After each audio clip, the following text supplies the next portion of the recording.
The norament cold welding system is recommended for nora floors with a structured surface. After installation with wet adhesives, wait a minimum of 12 hours before cold welding. You can cold weld immediately if using nora dry fix tape or nora NTX flooring. Nora recommends wearing nitrile gloves when handling nora cold weld. To begin, use a cloth sprayed with simple green to wipe the seams, then allow to dry. When the seams are dry, apply 3M cold weld tape to all joints using the V300 roller directly behind the tape roll. Do not apply tape first and then roll.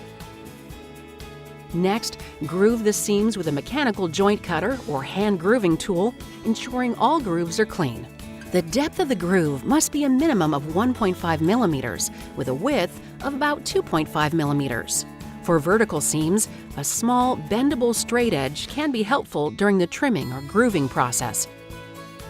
To begin cold welding, cut the cone tip off the tube above the threads. Squeeze out a small amount of cold weld, screw on the nozzle, and place the cold weld tube into a cartridge gun.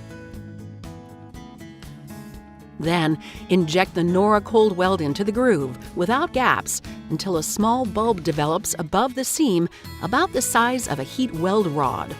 At the end of the seam, release the gun to prevent leaks.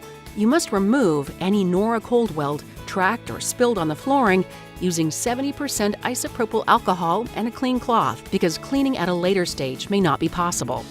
Next, compress the nora cold weld into the seam using a smoothing spatula, held at about a 20-degree angle. You must have separation between the cold welded seam and the excess cold weld in order to remove the excess cold weld.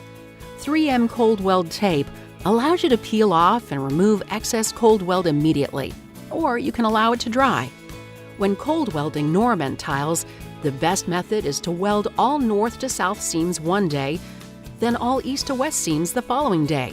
Prevent any traffic on the seams until the nora cold weld has cured for about 8 hours.